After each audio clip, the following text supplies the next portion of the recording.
Welcome guys, we've had the Imola Grand Prix and what a race we got. We got action on the first corner like we expected, and then we thought it's going to be a bore fest. It was anything but. We got overtakes galore, we got strategy calls, we got the VSC, the safety cars, which made it interesting right at the end. Let's take a look. And we're going to start right on lap 1. And have you seen a better overtaking move on lap 1 at the start of a race? I mean, Max Verstappen got a poor start. He was defending from George Russell, and it looked for all the world that Oscar Piastri would go into that turn 1 first and then control the race from there. He had a comfortable gap, but Max Verstappen with an absolutely incredible move around the outside. He made it stick, and from there on, he absolutely controlled the race. It was such a good move. I mean, cold brakes, cold tyres. I mean, he had everything to lose, and it was a risk to do that. But what a move. Absolutely brilliant from Max Verstappen. Oscar Piastri, he'll be kicking himself really, because he should have defended that much better than he did. I think he was too worried looking at George Russell, who had a run on him, and he was trying to sort of defend that inside line more than thinking about Max Verstappen. You can probably understand that because Max was defending from Russell as well, but he just went, wrong answer. I'm not defending from anyone. I'm going for the first place and for the win. And what an absolute move from there. And then we just got good racing. The Ferraris came alive in this race after poor qualifying positions. They had to fight back hard. We've seen the battle with Charles Leclerc and Pierre Gasly. Gasly went off track, lost 3 or 4 places. And then we got the Norris battle with George Russell. The Mercedes were incredibly hard on their tyres in this race, and they've had a poor one in the end. But yeah, just moves galore. On the outside, we saw Norris take George Russell in the end, and that moved him up to good positions. And then we got the strange Oscar Piastri going for the early pits.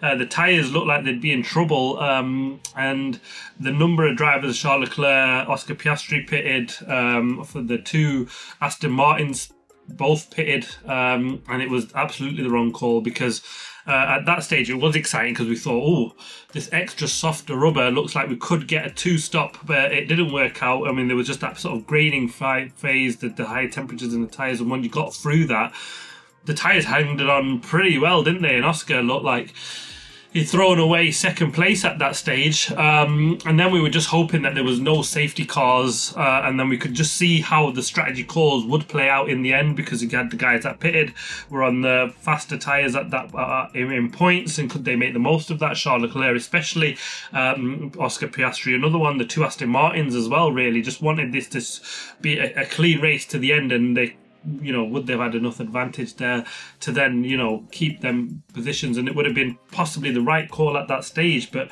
they all pitted, and then it was actually really difficult if you weren't a McLaren to overtake cars in front. I mean, we've seen Lewis Hamilton stuck behind Kimi Antonelli for pretty much all of the race, and had it not been for a bad start from Lewis Hamilton, I think it would have been much better for him. But then we got the VSC, and it worked perfectly for Max Verstappen. He got that cheap pit stop, and it worked great for Lewis Hamilton, which moved him ahead of his teammate. It screwed over Charles Leclerc. And then we just it was from there on, we thought, oh, this is going to be just teeter out this race, because from there, we'd lost any of the strategy element. Max was comfortably ahead up front. The 2 McLarens had a good 10-15 second gap between each other. And there was no one really close enough at that stage, and we sort of lost that whole element of the race, and we thought, this has gone down the pan, this Imola Grand Prix. And then it absolutely turned on its head with another DNF. We've got Kimi Antonelli stopping out on track, and then they just took an absolute age to then pit or get that car removed. Nearly 10 laps behind the safety car, which was just shocking. They took far too long to make some of the decisions, and then they finally let, obviously, Ollie Berman past to unlap himself, and we lost another lap there. And we had we could have easily had 13, 14 laps of a shootout, and we would have possibly seen Lewis Hamilton take up third place on the podium because he was closing Oscar Piastri hand over fist once he managed to get past Albon and Charles Leclerc. Yeah, the two Ferraris were absolutely flying in the race, and I think that's why Lewis especially was really disappointed with the qualifying performance of that car. Let's get to the 3 good and the 3 bad for this weekend, and I'm starting with the first. Max Verstappen with a mega lap 1 move. I still just can't get over it. It was so good. I watched it a couple of times. I could keep watching it. It was such a brave, controlled move. Clean racing. There was no sort of R's or anything like that. Such a nice, clean move on Oscar Piastri. And then from there on, that car, which they were saying, we think we're going to struggle in the race. They absolutely managed that race fantastically. And the car wasn't... I don't think it was the quickest car out there, but it definitely wasn't the slowest. And there was probably a bit of a deficit to the McLarens, but in race pace, it didn't really show like we've seen in previous races. So the step forwards that the Red Bull have done with their car have kind of really paid off, and it shows. 400 races for Red Bull, and Max pulls off a brilliant win to give himself back in the championship hunt. I think he's just now 22 points behind championship leader Oscar Piastri after that race, and it was a much needed race win for him here, and he'll go in on a high to Monaco next up, and if he can continue his qualifying masterclass, who's to say he won't pull off another win there. Second of the 3 good, I'm going for Lewis Hamilton with a brilliant P4 from P12, and it, like I said before, one more lap, or definitely 2 laps, he would have comfortably passed Oscar Piastri, because he was about a second and a half a lap faster than Piastri on the lap before he closed up on him, and that Ferrari was absolutely flying in the race. They just need to get on top of why they can't perform in qualifying. A lot of it is to do with probably they just don't get the tyres in the right window quick enough over 1 lap, and they probably need 2, but if you're doing 2 laps you just lose the best of the tyres, because in race conditions they do actually look after their car tyres really, really well, and that's why they do so well in races.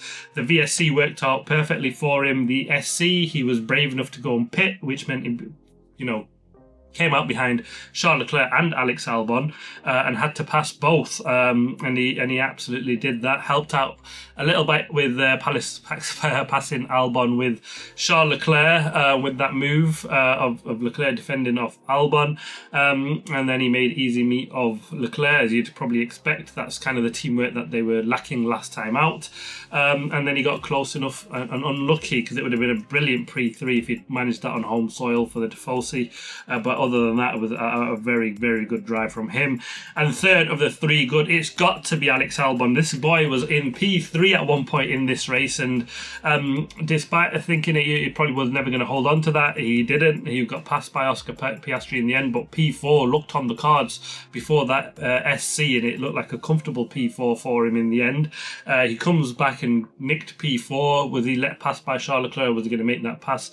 I mean, that's something that the investigation will look at, but that move on Leclerc, or the defensive move, cost him the place to Lewis Hamilton, which I think he'll be disappointed about, because it looked like he would have got back in P4 then. But what a drive from Alex Albon. This guy is, really come on. This is what everyone was talking about. We've got Carlos Sainz in the Williams now, and will he be able to do it against a great teammate, Carlos Sainz? He needed a couple of races to get on top of this Williams, but he's been there. And this weekend, I think Carlos unlucky with that early pit stop call from the Williams, but Williams did the right thing in splitting their strategy, unlike what we will talk about next in the Astons. And Alex Albon took full advantage, and a brilliant P5, some great points for him and the Williams team. A fantastic job overall. I mean, the Williams teams can go home happy in the end if Carlos Sainz recovered to a P8, so some good points for them. On to the 3 bad, and we're going for the first of them is the Aston Martins.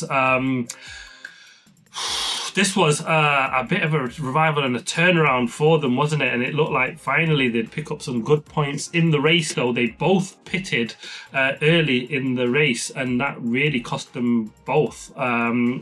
Really strange to see that, and I don't know why they didn't split strategy and one just bear out and go long. They both followed each other in all aspects of that race in the end. And yeah, Fernando Alonso was absolutely fuming, wasn't he, in the end? I'm the most unluckiest driver in the world. I just think this one was probably a little bit more on the team, but again, they didn't take advantage of the VSC, and they didn't pit under the SC either at the end. I'm surprised Fernando Alonso didn't do that, because he was a sitting duck, because he'd had 22 odd laps old tyres, and to get them back up to any sort of decent pace we've seen before on certain tracks, once these worn tyres lose that temperature, and then trying to get them back into the range again is also very, very difficult. And so it proved, and they'll just go home really disappointed. Both cars out of the points. Fernando Alonso finished 11th in the end. It looked like he might have had enough just to nick and hold on to P10, but it just wasn't to be in the end. I'd question the strategy calls on both.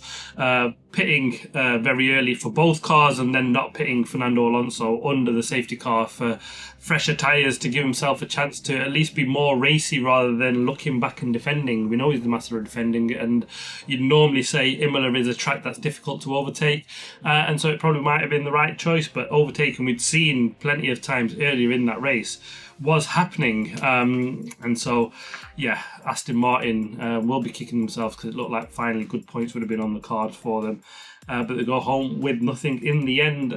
Second of the three bad. I'm going for Gabby Bortles, and I always feel a bit harsh when you're picking on a rookie driver, but he seems miles off on Sundays. It's another bad weekend for him. He's finished 5 seconds behind Ollie Berman, who was a lap down in the end, and for some reason towards the races he just always finds himself teetering away towards the back of the grid, after actually what's been decent qualifying performances at times. He's even out-qualified Nico Hülkenberg.